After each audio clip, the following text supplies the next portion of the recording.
Hello everyone, welcome back to our channel. आप सभी का इस यूट्यूब प्लेटफॉर्म पे स्वागत है। मेरा नाम है प्रतिभा।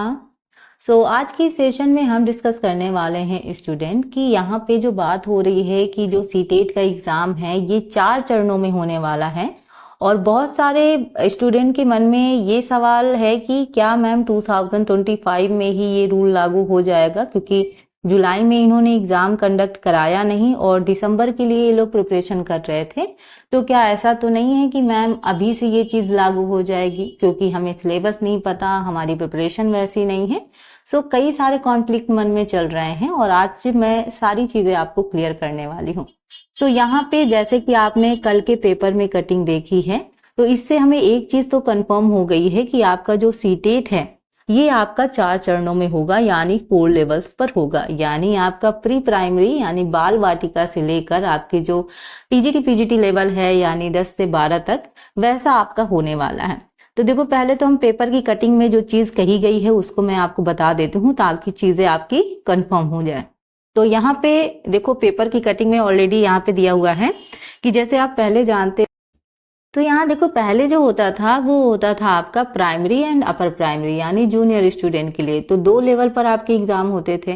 अभी क्या है कि आपके बाल वाटिका यानी प्री प्राइमरी और 9वीं से 12वीं तक की परीक्षा भी होगी। तो यहाँ पे सीटेट में 2 लेवल और ऐड कर दिए गए हैं, यानी टोटल आपके 4 लेवल हो गए हैं, यानी 4 चरण हो गए हैं। अब यहाँ पे देखो लिखा हुआ है, मैं थोड़ा और जूम कर देती हूँ ताकि आपको अच्छे से क्लियर दिखाई दे। तो लिखा हुआ है कि राष्ट्रीय शिक्षा नीति 2020 NEP में 4 स्तरों पर परीक्षा कराने का दिशा निर्देश है। तो आप अगर ध्यान से आपने जो NEP 2020 है, अगर आपने उसको पढ़ा है तो उसमें साफ तरीके से ये मेंशन किया गया है कि जो आपका एग्जाम है वो 4 स्तरों पर होगा। ठीक है, इसकी नीति NCTE तैयार कर रही है। CBSE को उसी दिशा निर्देश के आधार पर परीक्षा आयोजित करानी है। तो CBSE आपका सीटेट करवाती है, आपको पता होगा। तो गाइडलाइन मिलने के बाद 4 स्तर पर परीक्षा आयोजित होगी, संभवतः अगले साल से यह लागू होगा। तो देखो, कल ये न्यूज आई है तो एक चीज आपका कंफर्म हो गया यहाँ से इतना पढ़ के। तो ये देखो, GK यादव निर्देशक हैं, इन्होंने दिया है आपका सीटेट वाले। और यहाँ पे बात करें तो इन्होंने कहा कि संभवतः अगले साल से लागू होगा। तो आप जानते हैं अगस्त का मंथ ऑलरेडी चल रहा है, दिसंबर अटेम्प्ट में आपका पेपर होगा, आपका सितंबर तक आपका नोटिफिकेशन भी शायद आपको सीटेट का देखने को मिल जाएगा। तो यहाँ पे हम ये उम्मीद कर सकते हैं कि 2026 में ये आपका इम्प्लीमेंट हो जाएगा, यानी ये रूल लागू हो जाएगा कि जो आपका सीटेट है वो 4 चरणों में होगा।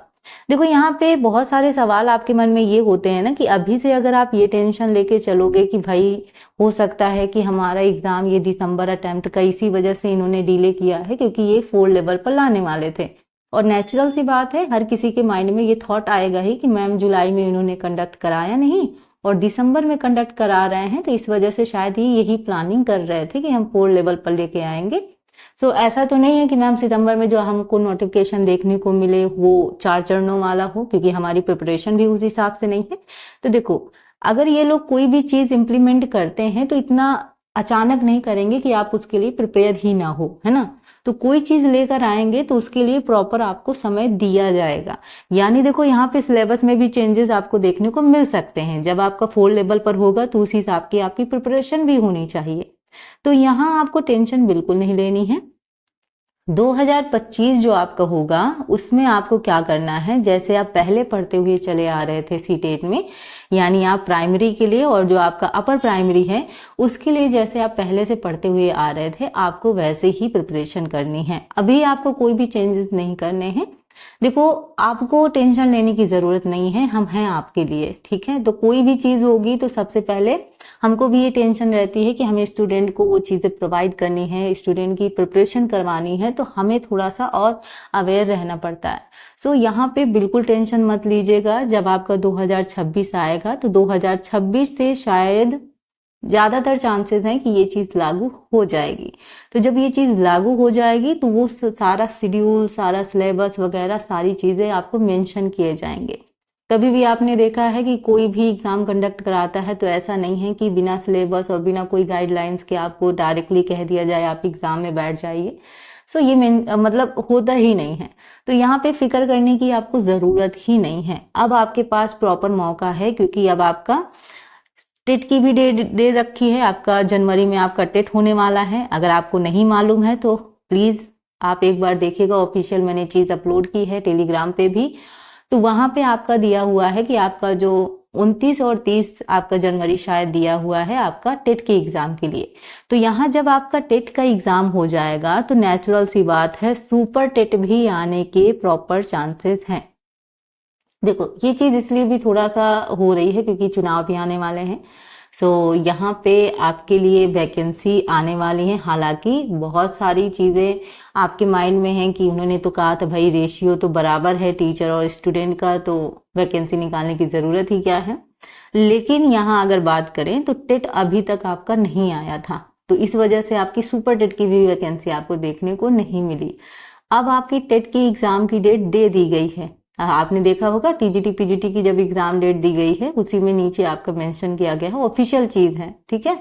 सो टेट की भी एग्जाम डेट आपको मेंशन की गई है। तो जब आपका टेट ऑलरेडी दे दिया गया है तो आपको सुपर टेट की भी वैकेंसी देखने को मिलेगी। सो अभी आपको कुछ नहीं अलग से करना है, बहुत ज्यादा न्यूज़ों के चक्कर में नहीं फंसना है। अभी अगर आप कर रहे हैं सी टेट की प्रिपरेशन, जैसे आप कर रहे थे वैसे ही आप कंटिन्यू करिए, वैसे ही तैयारी करिए। आने वाले समय के लिए टेट की भी साथ साथ में प्रिपरेशन करते जाइए, क्योंकि जनवरी में उसका भी पेपर है और टेट में अच्छे मार्क्स लाना बहुत ज़रूरी है। वो मैं इसलिए कह रही हूँ क्योंकि टेट के मार्क्स आपके सुपर टेट में काउंट होते हैं। तो जब आप टेट में अच्छे मार्क्स लेकर आएंगे तो वो आपको सुपर टेट में मेरिट में आपको हेल्प करेगा, क्योंकि आप जानते हैं इतने लंबे अरसे से इतने सारे स्टूडेंट सुपर टेट का वेट कर रहे हैं। यूपी में अभी तक सुपर टेट की वैकेंसी हमें काफ़ी लंबे समय से देखने को नहीं मिली है। तो इतने लंबे अरसे से स्टूडेंटों की संख्या भी काफ़ी ज़्यादा होगी, कंपटीशन बहुत ज़्यादा होगा। अब उस कंपटीशन में आपको अपनी एक सीट पक्की करनी है, तो इसके लिए आपको पहले से प्रिपरेशन करनी होगी। तो यही आपके लिए मैं सजेस्ट करूँगी कि न्यूज़ के चक्कर में अभी मत फंसो। जो सी टेट में आपको न्यूज़ आई है पोल लेवल का, हम जानकारी लगातार आपको दे रहे हैं, अपडेट आपको मिलती रहेगी। आप मेरा चैनल सब्सक्राइब कर लें, ठीक है। तो जो भी न्यूज़ आएंगी, नई नई अपडेट्स आएंगी, वो मैं आपको बताती जाऊंगी। एंड यहाँ पे आपको प्रिपरेशन में भी मैं प्रॉपर तरीके से हेल्प करूंगी। तो टेट और सी टेट के लिए अच्छे से तैयारी कर लो, और मेरी मानना तो यही है कि आप साथ साथ में सुपर टेट को भी लेकर चलो, क्योंकि ज़रूरी है कि अगले आपका ईयर सुपर टेट भी आपको देखने को मिले, ठीक है।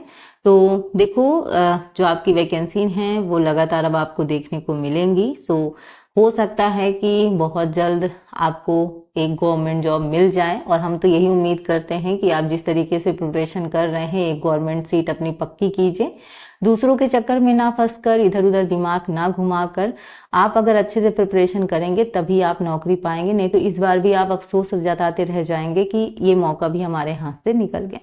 बिहार वाले में आपने देख ही रहे हो, बिहार वाले में ऑलरेडी जो अदर स्टेट वाले हैं उनके चांसेस बहुत कम हैं, यानी जो वहाँ के मूल निवासी हैं, जो वहाँ उन्होंने स्टडी की है, उनके लिए थोड़ा सा ज़्यादा छूट दी गई है। मैंने उसके लिए भी पोस्ट किया था, अगर आपने देखा हो। सो अपने ही जो स्टेट है उसी में आप चीज़ें करने की कोशिश करिए, यहीं नौकरी लग जाए तो ज़्यादा बेहतर है। सारी चीज़ें बचत होती हैं और अपने जगह रहता है तो बेटर भी होता है। सो यहाँ बस इतना करना कि सी टेट के लिए सीडीपी पे ज़्यादा फोकस करो, पेडागोजी है, ठीक है। तो यहाँ पे चाइल्ड डेवलपमेंट पेडागोजी है, तो सबसे ज़्यादा सी टेट अगर आपको क्वालिफाई करने में मदद करेगा तो वो आपका पेडागोजी है। पेडागोजी को समझने की कोशिश करो, प्रैक्टिस ज़्यादा करो। अगर आपको सी टेट में अच्छे मार्क्स चाहिए तो आपको पेडागोजी पे ध्यान देना होगा। एनसीईआरटी पढ़ो, अगर ईवीएस आपका स्ट्रांग नहीं है, ईवीएस में नंबर आपके कम आ रहे हैं, तो एनसीईआरटी फॉलो करो, क्योंकि आपकी सी टेट में एनसीईआरटी से आपकी ईवीएस वगैरह पूछी जाती है। तो देखो तैयारी आप जैसे कर रहे थे और थोड़ा सा मेहनत बढ़ा दो, कंपटीशन ज़्यादा होने वाला है, मैं पहले ही बता रही हूँ। वैकेंसी आएगी तो न जाने कितने लाखों की संख्या होगी, ये आप खुद भी नहीं जानते हैं। उनमें से आपको अपनी एक सीट पक्की करनी है, तो तैयारी आपकी मजबूत होनी चाहिए। तो टेट और सी टेट दोनों की प्रिपरेशन कंटिन्यू कर दो, क्योंकि टेट का इंतजार मत करो कि जैन में आप उसकी प्रिपरेशन स्टार्ट करोगे, क्योंकि ऑलरेडी आपका एग्जाम डेट दे दिया गया है। सो अब आपको बिल्कुल भी वेट नहीं करना। और यहाँ पे अगर बात करें तो ये एक कंफर्मेशन है कि आपका 2026 में, देखो 2025 में नाम मात्र अगर बात करें तो आपका 10% मैं कहूंगी कि चांसेस है, अदरवाइज ना ही मान के चलो।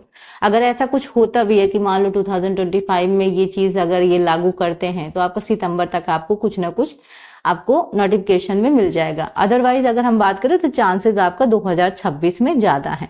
जैसे देखो इन्होंने खुद ही अखबार में ये बात की है कि आपका संभवतः अगले साल से ये लागू होगा। तो देखो इन्होंने कहा है कि संभवतः आपका अगले साल से लागू होगा, तो आप 2026 ही मान के चलो कि 2026 में ये जो आपका रूल्स है ये आपका लागू हो।